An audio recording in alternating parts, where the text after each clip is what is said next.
ओम नमः सिद्धिभ्यो नमो अरिहन्ताणं नमो सिद्धाणं नमो आयर्याणं नमो उवज्झायाणं नमो लोये सव्यसाहणं मंगलमय मंगलकरण वीतराग विज्ञान नमो ताहि जाति भय अरहंतादि महान करि मंगल करि हो महाग्रंथ करण को काज जाते मिले समाज सब पावी निज पद राज शिव उपाय करते प्रथम कारण मंगल रूप विघ्न विनाशक सुख करण नमो शुद्ध शिव भूप नमो शुद्ध शिव भूप। आचार्य कल्प पंडित तोडरमल जी द्वारा रचित मोक्ष मार्ग प्रकाशक ग्रंथ।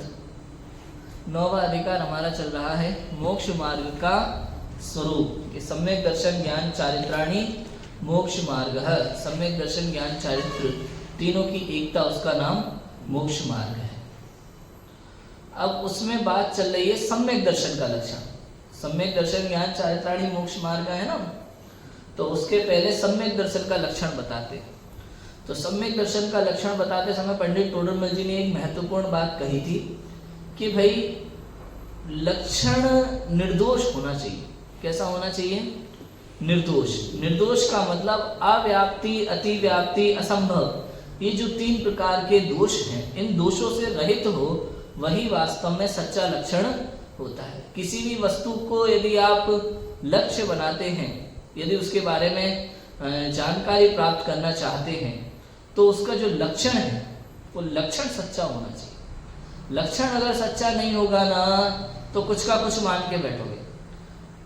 समझ में आया? नींबू का सही लक्षण नहीं बताया तो सामने वाला संतरा लेके आ सकता है, गड़बड़ हो जाएगी भैया, और संतरे की शिकंजी नहीं बनती। समझ में आया? लक्षण सच्चा होना बहुत जरूरी है। यहाँ सम्यक दर्शन का सच्चा लक्षण बताते हैं। वर्तमान में ऐसे कई जीव होंगे जो अपने आप को सम्यक दृष्टि मान के बैठे तो होंगे, लेकिन वो सम्यक दर्शन का सच्चा लक्षण नहीं। जिन लक्षणों से वो अपने आप को सम्यक दृष्टि घोषित कर देते हैं, वो वास्तव में सम्यक दर्शन का सच्चा लक्षण नहीं। यदि किसी को भी ऐसा लगता है कि वास्तव में सम्यक दर्शन क्या है, नहीं ऐसा तो नहीं मुझे प्राप्त हो गया और मुझे पता ही नहीं है, ऐसा अगर लगे ना कि मुझे प्राप्त हो गया मुझे पता ही नहीं है, तो 100% मान लेना कि मुझे हुआ नहीं है। सम्यक दृष्टि को कभी ये शंका नहीं होती कि मुझे सम्यक दर्शन है कि नहीं। समझ में आया? सम्यक दृष्टि जीव को कभी ये शंका नहीं होती कि मुझे सम्यक दर्शन है कि नहीं। बताओ, किसी पुरुष को शंका होती है कि मैं पुरुष हूं कि नहीं? ऐसे सम्यक दृष्टि को शंका नहीं होती।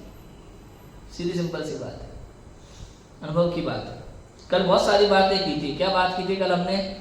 तुच्छ ज्ञानी जिनका क्षयोपशम बहुत कमजोर है, नाम आदिक भले याद ना रहे लेकिन भाव भाषण तो होता है, इतना तो होता है। 7 तत्वों का उसके भी यथार्थ श्रद्धान पाया जाता है। ये जो लक्षण बनाया तत्वार्थ श्रद्धानम सम्यक दर्शनम, ये लक्षण अव्याप्ति दोष से दूषित नहीं है। यहाँ ये बात सिद्ध कर रहे हैं। कल बहुत सारी बातें की थी। उसके बाद पंडित तोडरमल जी ने पुनः एक प्रश्न उत्पन्न किया। क्या प्रश्न उठाया? जिस काल में सम्यक दृष्टि विषय कषायों के कार्य में प्रवर्तता है, उस काल में 7 तत्वों का विचार ही नहीं है, वहां श्रद्धान कैसे संभवित है? और सम्यक तो रहता ही है, इसलिए इस लक्षण में अव्याप्ति दूषण आता है। भाई लक्षण क्या था? तत्वार्थ श्रद्धानम सम्यक दर्शनम, ये लक्षण था। तत्वार्थ का श्रद्धान सम्यक दर्शन है। अब यदि आप अपने आप को सम्यक दृष्टि कहते हो, तो आपके हर समय तत्व विचार चलना चाहिए। ये प्रश्नकर्ता कह रहे हैं। क्या कह रहे हैं? कि जिस काल में सम्यक दृष्टि विषय कषायों में प्रवर्तता है कि नहीं प्रवर्तता? बताओ। मतलब प्रश्नकर्ता को इतनी जानकारी है कि चौथे गुणस्थान में विषय कषाय में प्रवर्तन होता है। भाई इतनी बात माननी पड़ेगी। प्रश्नकर्ता को इतनी बात तो पक्का पता है कि सम्यक दृष्टि जीव के विषय कषाय में प्रवर्तन होता है, क्योंकि उसके चारित्र का खाली क्या है, हाँ, लेकिन चारित्र का क्या है उसके खाली बीज, दंसण मूलो धम्मो। सम्यक दृष्टि जो चौथा गुण स्थानवर्ती जीव है उसके चारित्र का क्या है, बीज है। अभी पौधा आना बाकी है, वृक्ष बनने में अभी बहुत समय है, अभी तो क्या है, बीज है चारित्र का। जिस काल में सम्यक दृष्टि विषय कषायों के कार्य में प्रवर्तता है, प्रश्नकर्ता को ये पक्का मालूम है कि सम्यक दृष्टि चौथा गुण स्थानवर्ती जीव विषय कषायों में तो उसके प्रवर्तन होता है विषय कषायों में, इतना है। उस काल में 7 तत्वों का विचार ही नहीं है। समझ में आ रहा है?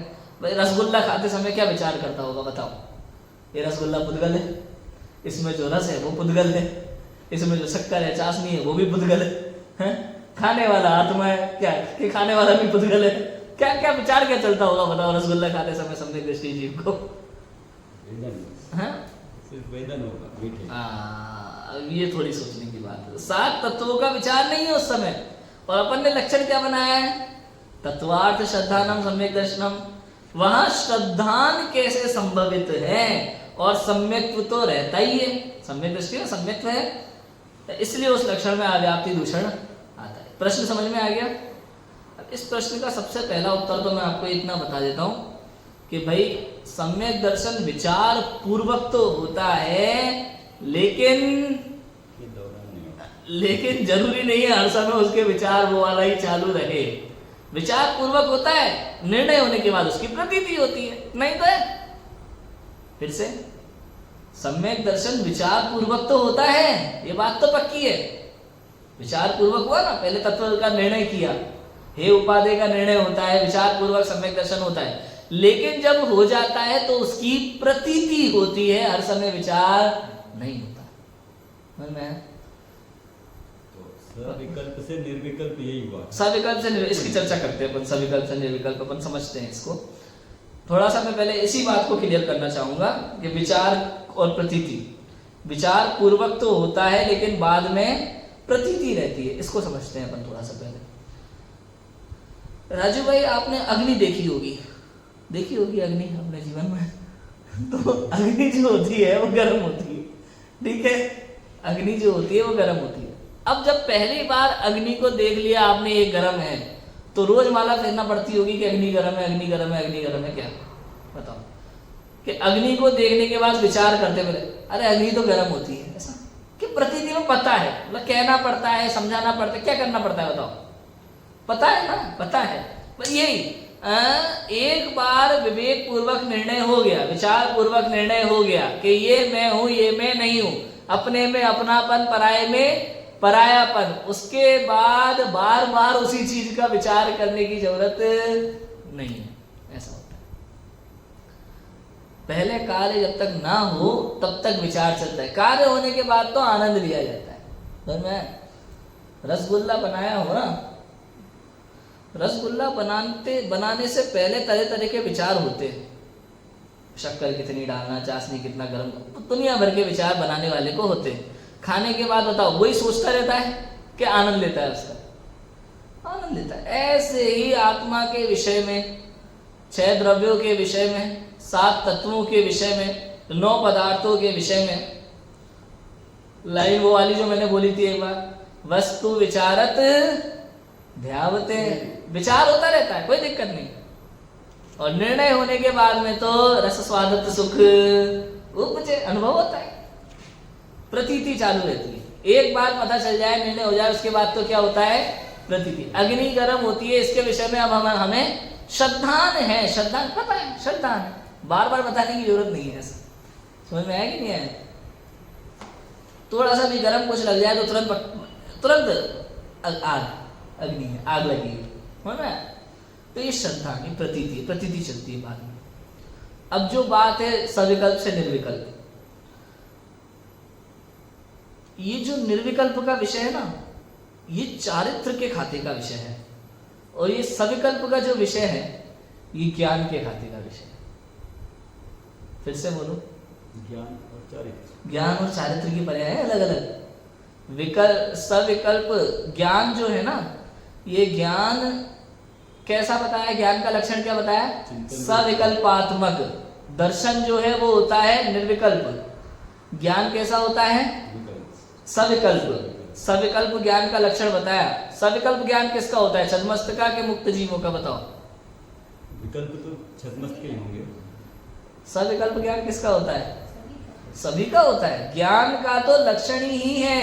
विकल्प पूर्वक। एक लाइन आई थी बहुत बढ़िया, अपन ने पढ़ी थी इधर 7वें अधिकार में निश्चयवासी के प्रकरण में। देखो निकालता हूं मैं, बहुत बढ़िया लाइन है, आपको पढ़ने में बड़ा मजा आएगा। इसको पढ़ के ही मेरे को ये संपादन सब 210 पेज नंबर पे है, पेज नंबर 210 है मेरे वाले ग्रंथ में।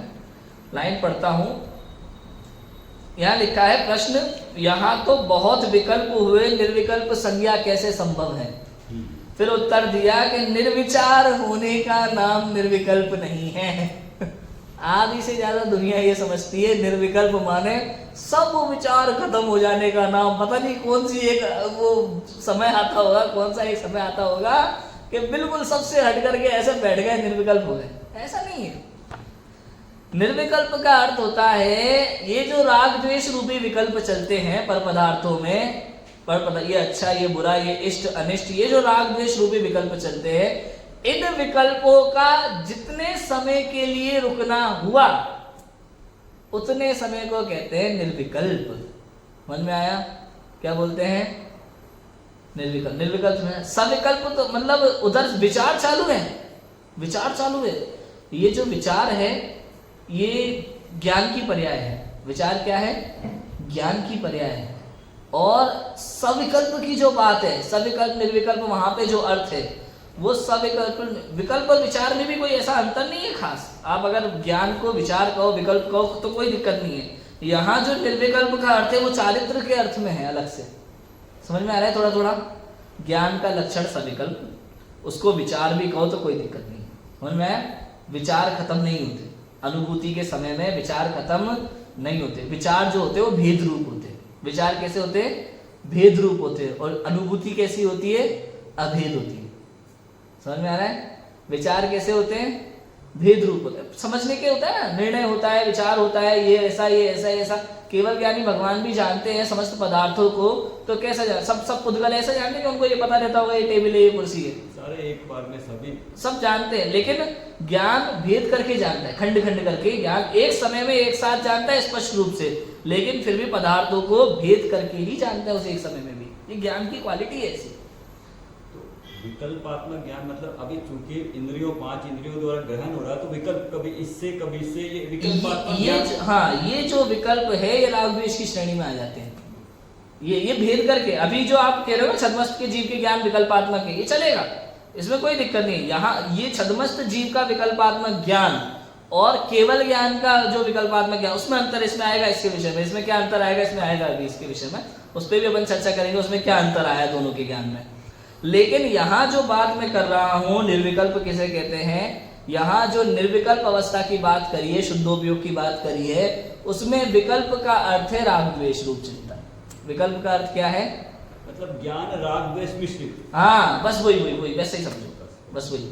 और ये जो राग द्वेष वाली बात है ये किस में आ जाती है, कौन से गुण की पर्याय में आई, ये तो फिर राग द्वेष तो यथा योग्य 10वें गुण स्थान तक वो है, से 10वीं तक है ही है। कौन से गुण की पर्याय में, चारित्र गुण की पर्याय। अब देखो, अब महत्वपूर्ण बात समझो। श्रद्धा गुण की पर्याय प्रतीति रूप, ये अपना काम करती है। ज्ञान रूप की पर्याय विचार रूप, ये अपना काम करती है। और चारित्र गुण की पर्याय विकल्प रूप और निर्विकल्प रूप, वो अपना काम करती है।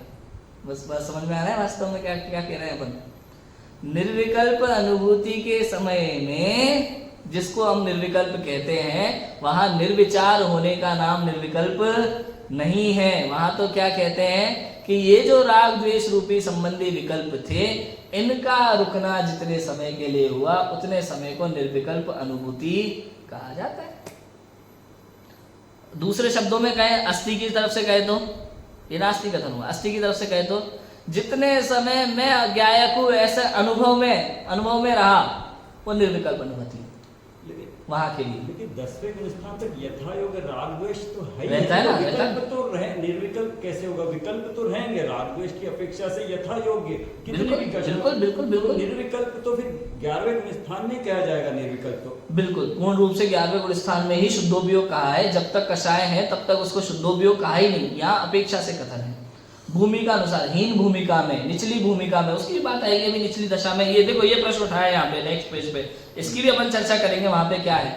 अभी के लिए मैं इतना समझा देता हूँ कि वो चारित्र। हाँ। अभी देखो मैंने कहा ना जितने समय के लिए विकल्प, अब जैसे अब उसमें ये लगाना है यहाँ पे कि चौथा गुण स्थान हो रहा है तो अनंतानुबंधी संबंधी राग द्वेष के विकल्प रुकेंगे, उतनी निर्विकल्पता, उतनी उतना ही उतना ही बस, उतना ही उतनी निर्विकल्पता। समझ में आ रहा है बात? उतनी, इतना ठीक। वो नहीं रुकेंगे, आगे की कषायों के राग द्वेष का विकल्प चालू रहेगा। ठीक। समझ में आया? अपेक्षा। कहने का मतलब ये है, धीरे धीरे और समझो। हाँ। चौथे गुण स्थान के संबंध में बात है तो वहां जो अनंतानुबंधी कषाय संबंधी राग द्वेष है उतनी प्रवृत्ति उसकी रुकती है।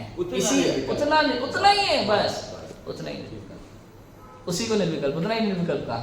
इसीलिए तो ये कहा, अभी भी काफी लोग ऐसा बोलते हैं ना कि चौथे गुण स्थान में शुद्धोपयोग नहीं है ना, गृहस्थ अवस्था में शुद्धोपयोग नहीं है, वो अपेक्षा है।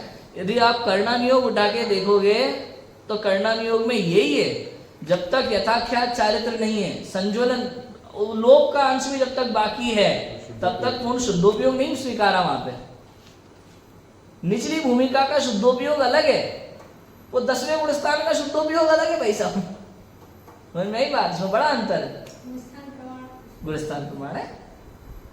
समझ में आ रहा है? अब देखो फिर से एक बार और, श्रद्धा गुण की पर्याय प्रतीति रूप चलती रहेगी। विकल्प सविकल्प दशा मतलब ये उपयोग कोई ज्ञान का लक्षण बोले तो सविकल्पात्मक बोल सकते हैं, ज्ञान का लक्षण अपन सविकल्पात्मक बना सकते हैं। निगोदिया से लेके केवल ज्ञानी सिद्धों तक उनका ज्ञान कैसा होगा? सविकल्पात्मक ज्ञान। ये ठीक है। फिर तीसरा है चारित्र गुण की पर्याय, वहां उतनी प्रतीति भी मतलब उतना अनुभव भी चालू रहता है।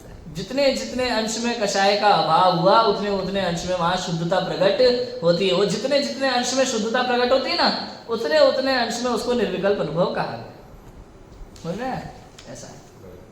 अब देखो आगे ये प्रश्न समझा, अभी उत्तर देखो क्या लिखा है। समाधान, विचार है वह तो उपयोग के अधीन है।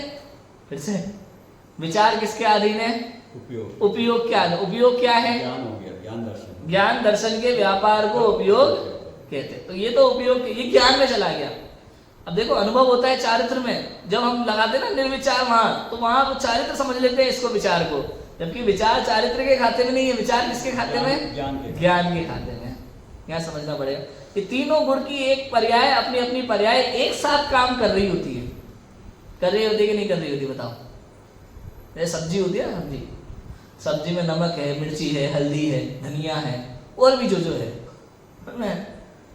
एक बार में आप सब्जी खाते हो, अनुभव अभेद हो रहा है, लेकिन उसका काम भेद रूप है। विचार में अगर करो तो नमक कैसा, रस कैसा है बताओ उस समय।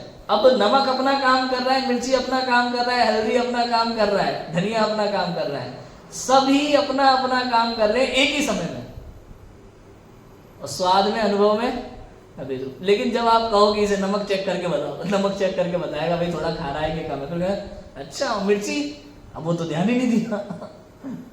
ये भेद रूप ज्ञान है।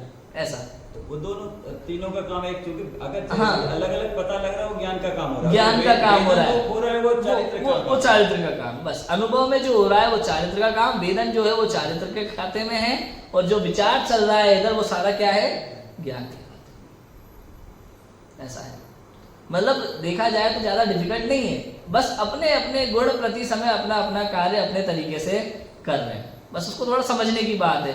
ये तो हम समझने का प्रयास कर रहे हैं, और जो सम्यक दृष्टि दर्शन करना हो तुच्छ ज्ञानी जीव को, उसको इतना दिमाग नहीं लगाना। तुच्छ ज्ञानी जिसका क्षयोपशम कमजोर है उसको इतना दिमाग लगाने की जरूरत नहीं जितना अपन लगा रहे हैं यहाँ पे समझने के लिए।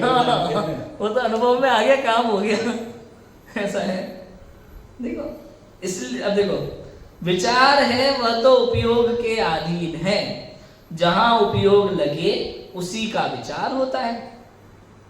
विचार है वो तो उपयोग के अधीन है, और जहां उपयोग लगे उसी का विचार होता है। अब कौन सी वाली बात लगाई थी अपन ने अभी?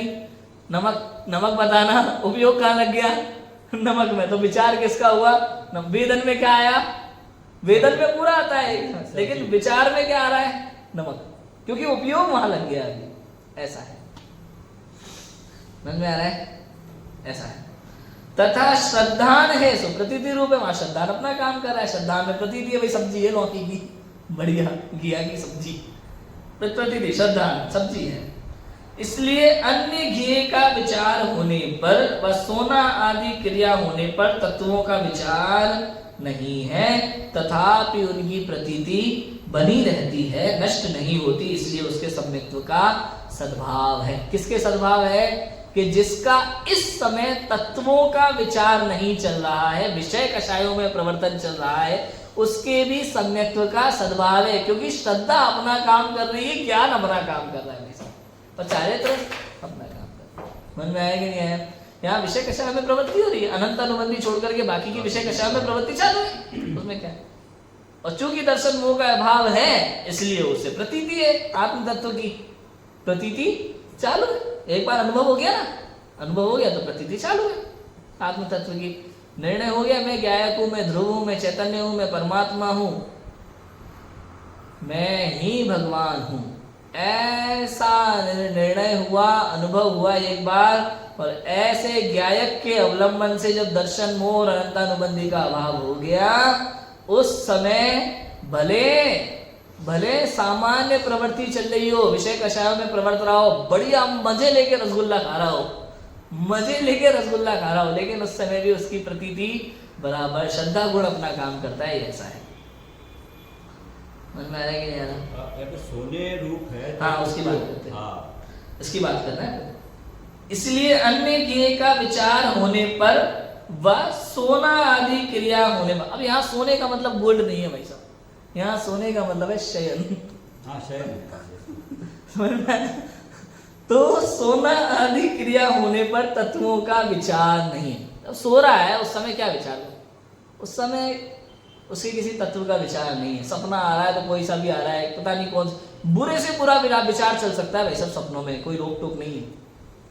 बात समझ में आ रही है? मेरा पॉइंट वो जो उपयोग है, अभी उपयोग तो बुद्धिपूर्वक नहीं है। हाँ। तो अब वो क्या सिर्फ लब्धि रूप में उपयोग है, या क्योंकि इंद्रियों का विषय नहीं चल रहा, तो वो उपयोग किस तरह का चल रहा होगा? उपयोग किस तरह का चल रहा होगा? सोते हुए, मतलब सोते हुए। अब उपयोग किस तरह का चल रहा होता है? सोते समय तो देखो ज्ञान का काम, ज्ञान दर्शन का जो व्यापार होता है, हाँ, वैसा काम उसका चालू है। उस समय उसको वैसा ज्ञान नहीं है भाई ये करना, मतलब उपयोग एक तरफ टिका हुआ नहीं है, उपयोग एकाग्र नहीं है, चल रहा है। हाँ, लेकिन काम चालू है। मतलब जैसे ज्ञान का काम जो है वो ज्ञान का काम है जानना, तो बंद नहीं होता। जैसे शक्कर है, शक्कर भले डिब्बे में रखी हो, लेकिन शक्कर में मीठा करने का गुण सदाकाल विद्यमान है। वो मीठा करने की जो उसकी क्रिया है, काम है, वो उसमें सदाकाल विद्यमान है।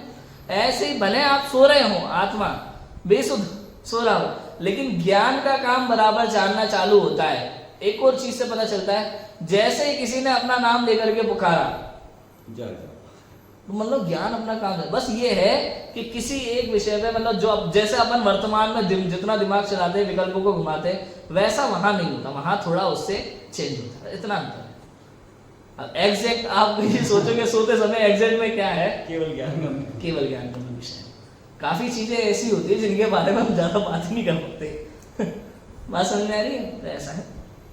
देखो, अन्य ज्ञेय का विचार होने पर बस सोना, अन्य ज्ञेय का विचार समझ गए? मतलब इस समय वो 7 तत्वों का विचार भले ना कर रहा हो, हाँ भले वो व्यापार कर रहा हो, साड़ी बेच रहा हो, ज्वेलर से तो सोना चांदी का खेल कर रहा हो, कुछ भी कर रहा हो, कुंडल बना रहा हो, चूड़ी बना रहा हो, या नौकरी कर रहा हो, सॉफ्टवेयर इंजीनियर में कंप्यूटर में कटखट कर रहा हो, कुछ भी कर रहा हो, उसमें विचार चल रहा है उसका। लेकिन फिर भी उसको ये पता है कि मैं ज्ञायक हूँ, मैं चैतन्य हूँ, मैं परमात्मा हूँ, मैं इन सब समस्त पदार्थों से भिन्न हूँ, पर द्रव्य और पर भावों से भिन्न हूँ। ये प्रतीति बनी रहती है। बिल्कुल वैसे ही, वैसे उदाहरण देते हैं ना, जैसे कोई विवाहित जीव है, खाते हुए भी हाँ रसगुल्ला खाते हुए भी इसमें सुख नहीं, ऐसी प्रतीति उसको हाँ बिल्कुल ऐसी प्रतीति बनी हुई थी, बराबर। रसगुल्ला खाते हुए भी इसमें सुख नहीं है, ये इंद्रिय विषय को भोगते हुए भी अतीन्द्रिय सुख वाली प्रतीति रहती है उसकी। मतलब ऐसा नहीं है कि उसको इंद्रिय सुख का वो वेदन नहीं होता है वहां पे, वो है, क्योंकि बाकी कषाय तो विद्यमान है ना, लेकिन उसकी प्रतीति श्रद्धा में ये होता है कि सुख इसमें नहीं है, सुख तो मेरा स्वभाव है, सुख स्वरूप तो क्या है, मेरा स्वभाव है।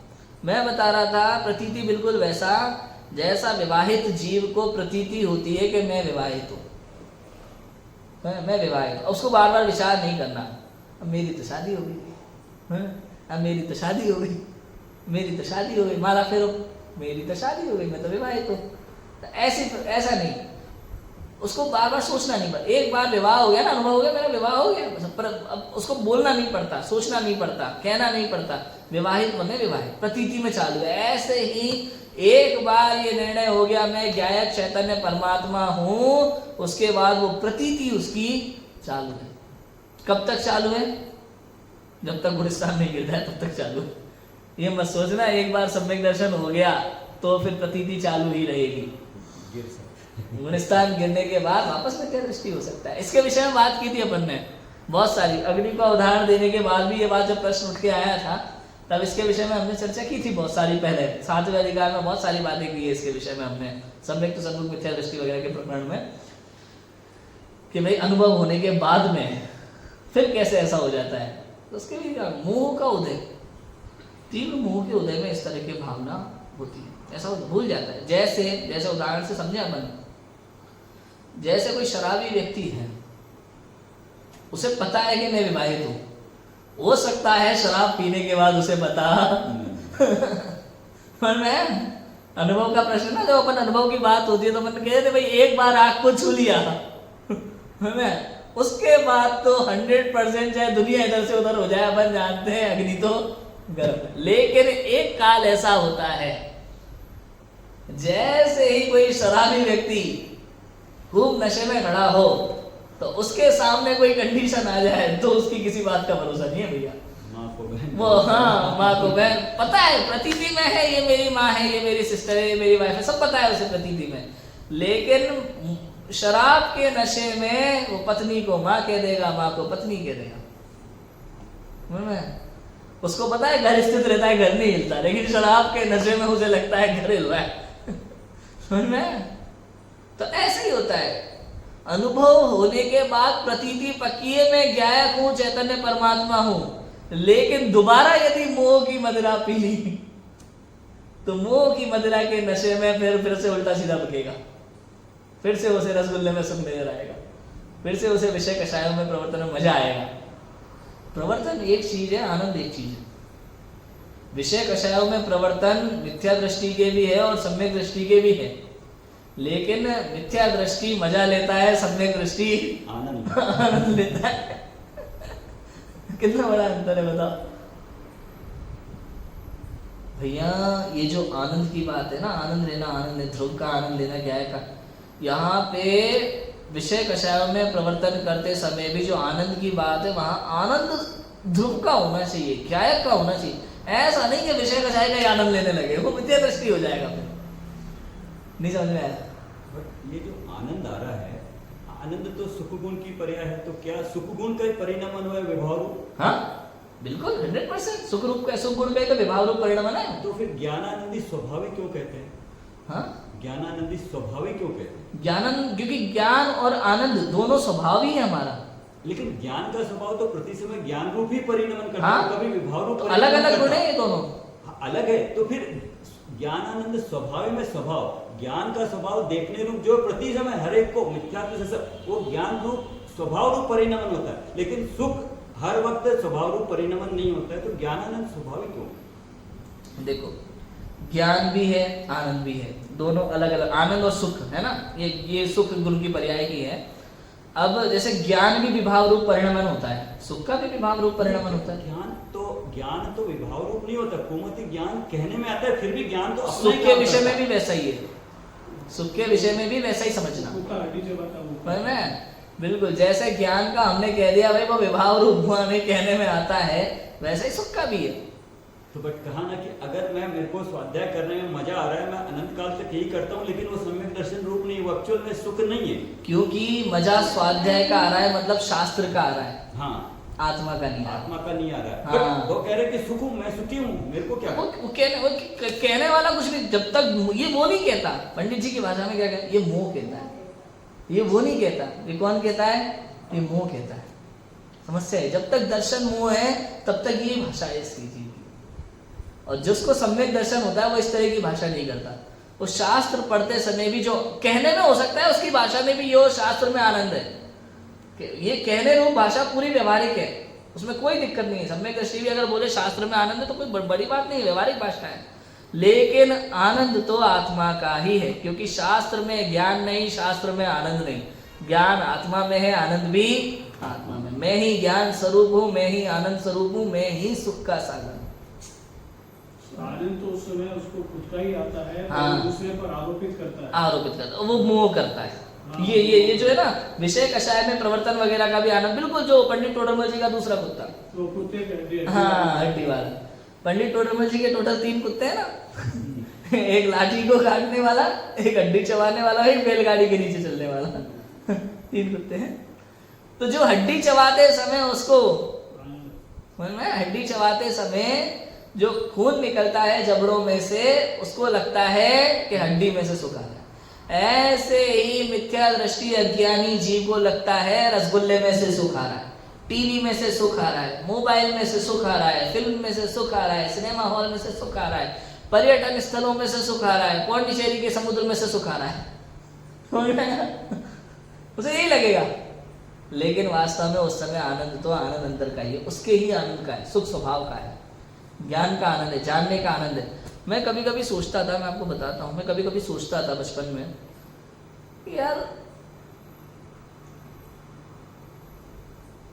सिद्ध भगवान अनंत काल तक ऐसे ही बैठे थे पद्मासन में, क्या मजा आता होगा इसमें हमें देखो बढ़िया सुबह उठ के डोरेमोन देख लो मन नहीं लग रहा तो क्यों भाई, घर में बढ़िया पोहे बनवा के खाओ, शानदार चटपटे, क्यों छोले भटूरे बनवाओ, डोसा बनवा के खाओ, फिर घूमने चले जाओ, मेला देखी आओ,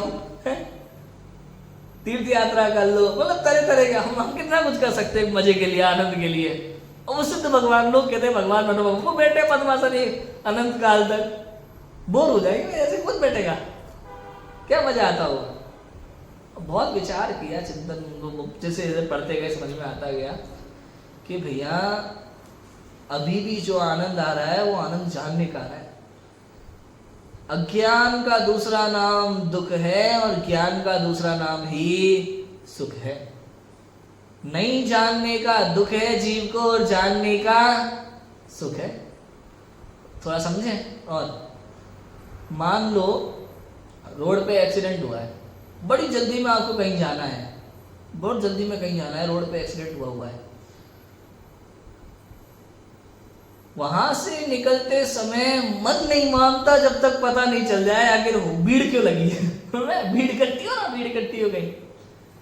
वहां से निकलने बड़े बहुत जल्दी जाना हो कहीं, लेकिन वहां जाकर के क्या हो गया क्या हो गया क्या हो गया, जब तक पता नहीं लग जाए तब तक रोटी हजम नहीं होती नहीं जानने का दुख और जानने का आनंद। और सुनो, मैं हमारे हॉस्टल का एक उदाहरण देता हूँ। भाई 2 लोग बैठ करके हम बात कर रहे थे, पप्पू और जप्पू, 2 लोग बैठकर बातें कर रहे थे। उनका इशारा तीसरी तरफ गोलू के पास चला गया। थोड़ा बात करते करते हम इधर उधर हाथ करते ना समझाने करने के लिए, थोड़ा ऐसे हाथ चला गया, उधर गोलू खड़ा था। अब वो परेशान, उसने देख लिया कि ये दोनों बात कर रहे हैं और मेरी तरफ उंगली करी है, जरूर मेरे बारे में कुछ ना कुछ बात चल रही है। अब गोलू ने पहले पप्पू को बुलाया अकेले, तुम दोनों मेरे बारे में क्या बात कर रहे हो, क्या कह रहा था मेरे बारे में, मुझे ही बताओ। कुछ नहीं, तेरे बारे में कोई बात नहीं चल रही थी, हम तो अपनी बात कर रहे थे। अरे नहीं यार, तुमने उंगली करी थी मेरी तरफ। अरे नहीं, चली गई होगी भाई, तेरे बारे में कोई बात नहीं कर। उसको विश्वास नहीं होता, दूसरे से पूछता है जप्पू से क्या बात कर रहे थे, सही बताओ हमारे बारे में कुछ कह रहे थे, उंगली करी थी हमारी तरफ। उसने भी समझाया भाई साहब इसको रोटी हजम नहीं होती, टेंशन में आ जाता है आखिर मेरे बारे में बात क्या चले, ये नहीं जानने का दुख है निगोदिया जी, नहीं जानने का दुख है। एक इंद्रिय, दो इंद्रिय, तीन इंद्रिय, जितना जितना क्षयोपशम कम है, नहीं जानने। आप देखो वर्तमान में भी जिसका क्षयोपशम जितना ज्यादा, उसकी कितनी प्रशंसा होती है, उसको कितना मजा आता है, मुझे सब पता है, ये मुझे सब पता है, इसमें कितना आनंद आता है लोगों को, जबकि इसको कुछ नहीं पता, परोक्ष ज्ञान है जितना है वो भी कितना हल्का क्षयोपशम है। फिर मेरे विचार में आया, भाई जिनके ज्ञान में लोकालोक एक साथ एक समय में स्पष्ट रूप से झलकते हो, उनके आनंद का कोई पार नहीं है।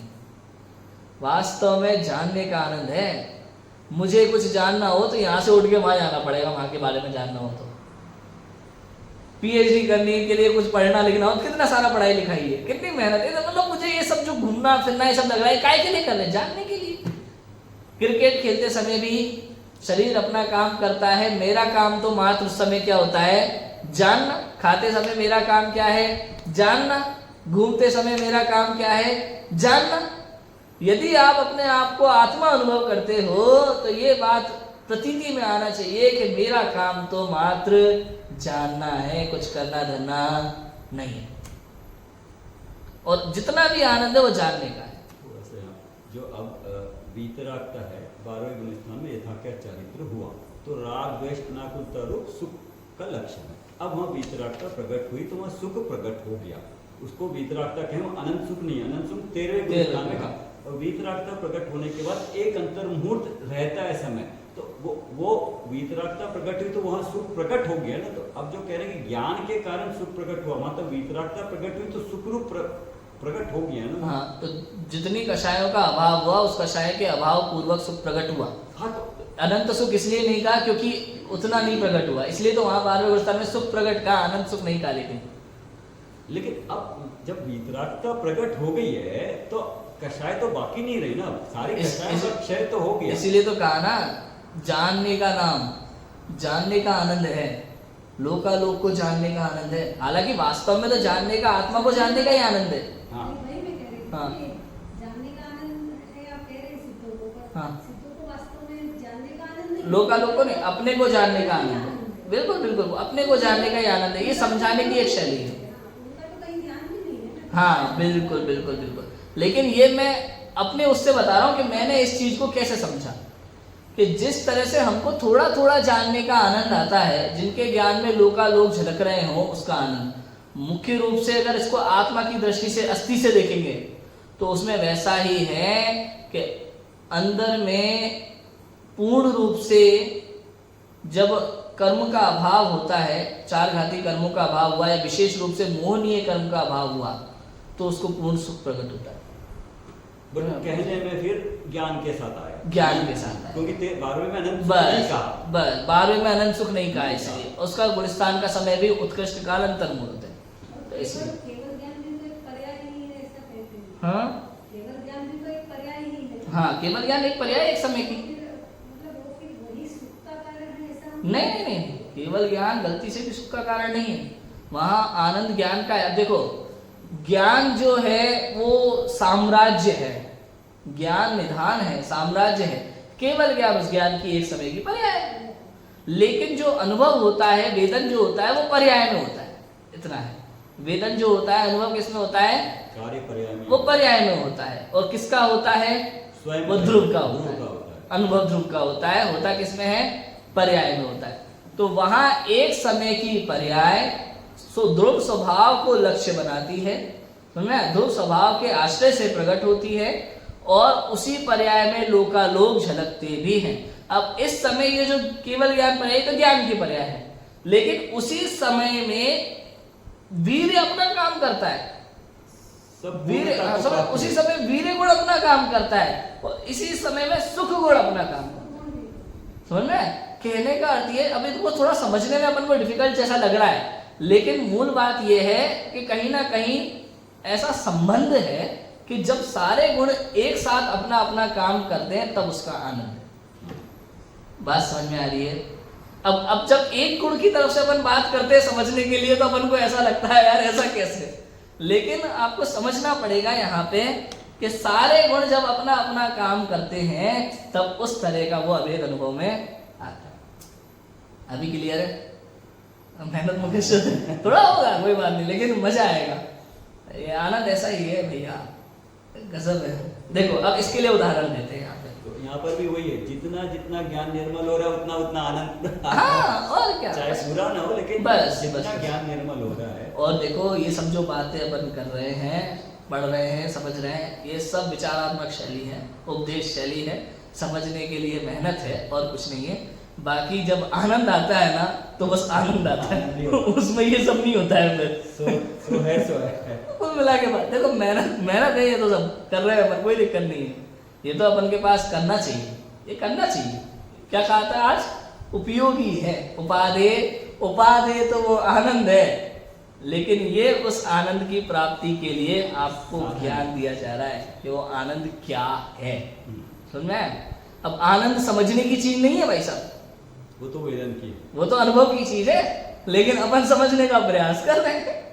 क्योंकि वहाँ का जब स्वानुभव स्वरूप सन्मुख होता है तो स्वरूप में का क्या है, पूरा ज्ञान जरूरी है ना। स्वरूप सन्मुख के लिए स्वरूप का ज्ञान जरूरी है, तो वो कार्य अभी यही होगा, वो कार्य ही वो यहाँ किस तरह का अनंत रूप होता है। ये समझ लो भाई साहब, कुल मिला के मैं ही आनंद हूँ बस, और कुछ नहीं है। मैं ही आनंद हूँ बस, और कुछ नहीं है। कुल मिला के बात इतनी सी, अपन कहीं से भी घुमा के बात कर लो। अब देखो इसी बात को, जितनी बात अपन कर रहे हैं ना, अब यही उदाहरण, इन्हीं बातों को पंडित टोडरमल जी यहाँ आगे समझाते हैं। देखो जैसे किसी रोगी मनुष्य को ऐसी प्रतीति है कि मैं मनुष्य हूँ, यहाँ से समझना है। किसी रोगी मनुष्य को ऐसी प्रतीति है कि मैं मनुष्य हूँ, त्रियंचादि नहीं हूँ, मुझे इस कारण से रोग हुआ है, सो अब कारण मिटाकर रोग को घटाकर निरोग होना। समझ में आया?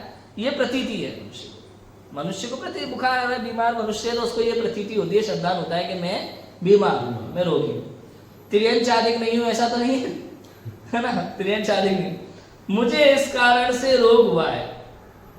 अब प्रतीति है कि मैं मनुष्य। अब बताओ, कभी भी किसी बीमार व्यक्ति ने कभी ये सोचा होगा कि मैं मनुष्य हूं कि त्रियंच हूं? ऐसा विचार चलता होगा कभी? कुछ नहीं।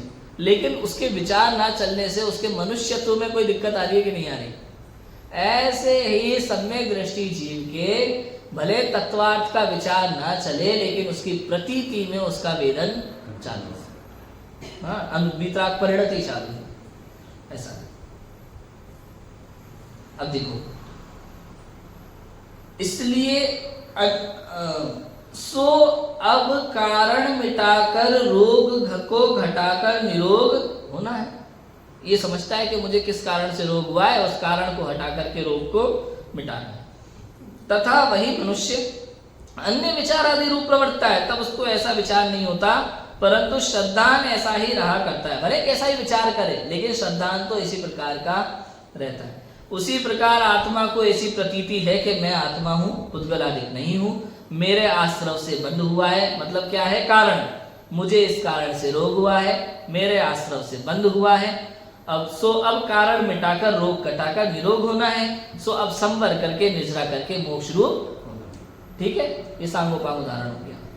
तथा वही आत्मा अन्य विचारादि रूप प्रवर्तता है, तब उसके ऐसा विचार नहीं होता, परंतु श्रद्धान ऐसा ही रहा करता है। क्या लिखा? वही आत्मा अन्य विचार आदि रूप को प्रवर्तता है। युद्ध भी करेगा, शादी भी करेगा, डांस भी करेगा, मजे भी करेगा, है ना, सब करेगा अपनी भूमिका अनुसार, मुनिस्तान प्रमाण सब कर रहा है, विषय कषाय में प्रवर्त रहा है। लेकिन अन्य विचार आदि रूप प्रवर्तते हुए भी उसके ऐसा विचार नहीं होता, परंतु श्रद्धान ऐसा ही रहा करता है। इतनी सी प्रतीति में है बस। भाई सम्यक दर्शन का मेन काम तो प्रतीति से है, क्योंकि दर्शन है ना, यहाँ दर्शन में श्रद्धा गुण की तरफ से बात करनी है। पूरी बात किसकी तरफ से करनी है? श्रद्धा गुण की तरफ से बात करनी है। अब उसके चारित्र का बीज कैसा है, अब इसकी विषय में बात करोगे, केवल ज्ञान का विषय हो जाता है वो, थोड़ा सा है ना, ये बहुत सूक्ष्म है वो विषय, बहुत ही सूक्ष्म विषय है। मूल बात तो ये है कि उसकी प्रतीति बनी रहती है कि मैं आत्मा, ऐसा।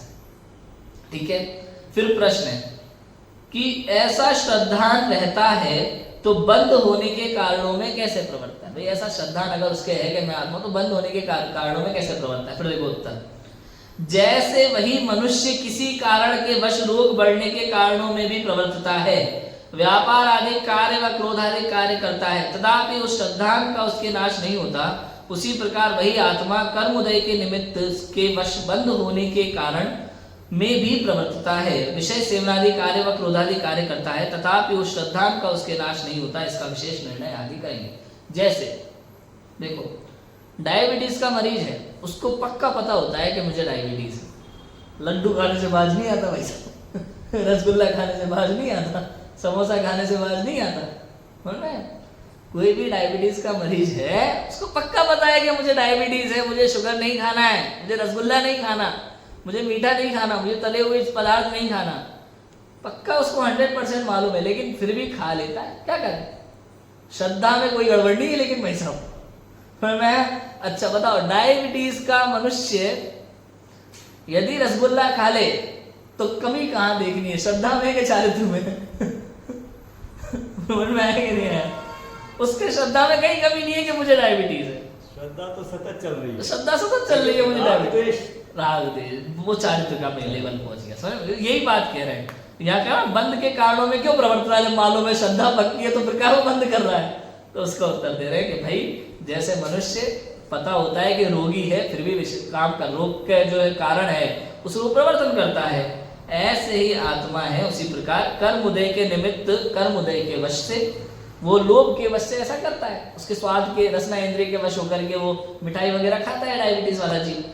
ऐसे ही आत्मा कर्मोदय निमित्त के वश बंद होने के कारणों में भी प्रवर्तता है, विषय सेवनादि कार्य व क्रोधादि कार्य करता है। क्या करे, औदिक भाव है, आते रोक नहीं सकते, गुणस्थान प्रमाण औदिक भाव आएंगे, रोका जा सकता नहीं। अब कुछ भी कर लो, आपको हमें गुस्सा नहीं आएगा, भाई कहने से थोड़ी नहीं आएगा। और जो कहता है ना कि भाई मुझे तो गुस्सा आता नहीं है, मुझे मान होता नहीं है, मेरे को घमंड नहीं है, भाई साहब मैं बिल्कुल छलकपट नहीं करता, मुझे बिल्कुल लालच नहीं है, ओहो वीतरागी परमात्मा आओ अर्घ चढ़ाए तुम्हें तुम तो चारों के ऐसे रही तो भरी पड़ी होती है अंदर में, कहता है ऐसा कि नहीं हमें नहीं होता, ये बोल क्या ऐसा है। देखो क्या लिखते हैं, विषय सेवनादि व कार्य व क्रोधादि कार्य करता है, तथापि उस श्रद्धान का उसके नाश नहीं होता। मैं आत्मा हूं ऐसे प्रतीति का नाश नहीं होता। फिर पंडित जी क्या लिखते हैं, इसका विशेष निर्णय आगे करेंगे। मतलब पंडित जी ने ये बात, पंडित जी को लगा है और करना चाहिए कि अभी इसका खुलासा पूरा हुआ नहीं है ढंग से। पंडित जी को लगा होगा कि अभी इसका खुलासा होना बाकी है और करना चाहते थे, कर नहीं पाए, ये बात अलग है। लेकिन अभी भी इसमें अव्याप्ति जो पना दोष है, और भी प्रश्न उठेंगे कि भाई अव्याप्ति पना इसमें अभी भी आ सकता है, जिसका निराकरण भी अपन करेंगे कल। मुझे लगता है अपन इसको अव्याप्ति, अतिव्याप्ति, असंभव सबसे दोष रहित कर लेंगे इस लक्षण को। कल अपन इसकी चर्चा करेंगे। अभी की बात को विराम देते हैं। ओम नमः। जैसे एक बात आई, हाँ। ज्ञान आदि की निर्मलता से आनंद आता है, तो ये वाक्य पूरा मुझे सेट नहीं बैठ रहा है। क्या वाक्य पूरा नहीं लगता मुझे कि ज्ञान आदि की निर्मलता से आनंद आता हो। ज्ञान आदि की निर्मलता से आनंद नहीं, ऐसा नहीं है। देखो ज्ञान आदि की निर्मलता अपनी जगह होती है, आनंद अपनी जगह होता है। जब कथन करते हैं ना, तो कथन करते समय मिलान करके कैसा कथन कर दिया जाता है, ये व्यवहारिक कथन होते हैं, ये उपदेश शैली है। उसी समय जो राग आदि हटे, हाँ, उसके माध्यम से आनंद, उसके माध्यम से, बिल्कुल सही बात है। सभी गुणों की तारतम्यता, तारतम्यता है, बस वही। सुख है तो तारतम्यता है, बस वही। अपन जब अगर गुण, देखो उपदेश शैली में बहुत कुछ है, बस गुणों को अलग अलग रखो, मिलान मत करो, ये बात समझना है। दर्शन गुण का कार्य कहाँ है, ज्ञान का काम कहाँ है, आनंद का काम कहाँ है। जितने जितने रागादि भाव कम होते हैं, जितनी जितनी कषाय कम होती है, उतनी उतनी वीतरागता और शुद्धता बढ़ती है। उस शुद्धता का आनंद है, समझ में, वो आत्मा का आनंद है। हाँ हाँ, वो ज्ञान आदि सभी समस्त गुण है, समस्त गुणों की बात है। वहां तो इतना लेना है कि अब इसीलिए मालूम है, एक बात आती है अपने यहाँ, अनुभव के समय में आत्मा कैसा आता है, आनंद रूप अभेद आता है, भेद आता है। अभेद आता है। जब आप अनुभव की बात कर रहे हो और इतने भेद करोगे तो ये सारे प्रश्न खड़े होंगे। और अगर आपने कहा कि अभेद आत्मा एक ज्ञायक भाव, तो उस समय आनंद जो है ना उस सुख गुण की पर्याय वही है, वही है आनंद, तो वहीं से आ रहा है। आनंद का काम है, ज्ञान अपना काम कर रहा है, ज्ञान की निर्मलता ज्ञान में, श्रद्धा की निर्मलता श्रद्धा में, और सुख गुण की निर्मलता सुख गुण में, वीर्य गुण की निर्मलता वीर्य गुण में। लेकिन संबंध है, आप देखो सबका अपना अपना काम है भाई साहब। अगर अनंत वीर नहीं हो ना तो अनंत सुख प्रकट, अनंत सुख नहीं हो सकता, अनंत चतुष्टय अनंत। प्रकट ना हो। हाँ, कुल मिला के बात यह है अपने अपने में रहते हुए भी अपना अपना कार्य करते हैं और सामूहिक रूप में कथन आता है। अब और थोड़ा एक उदाहरण दे देते, थोड़ा दृष्टांत समझ आ जाएगा। ऑफिस में कोई काम हुआ, एक सक्सेस हुई। अब सक्सेस तो किसके निमित्त से हुई है? सभी का काम है, टीम वर्क है। लेकिन अवार्ड किसको दिया जाता है? कई बार किसी एक को लीडर को, एक व्यक्ति को लीडर। वो यहाँ होता है, समझ में आया? किसी एक गुण की मुख्यता से वहां कथन कर दिया जाता है। वास्तव में सबका अपना अपना काम है। और जो आनंद की बात है वो आनंद तो सुख गुण का ही है। अब राग द्वेष का अभाव ये नास्तिक का कथन है, और अपने गायक भाव के अवलंबन से जो सुख गुण रूप आनंद आया वो आनंद है, समझ में आया? वो सुख गुण की पर्याय। ठीक है, अभी क्लियर है? चलो ठीक है, चलो जिनवाणी स्तुति।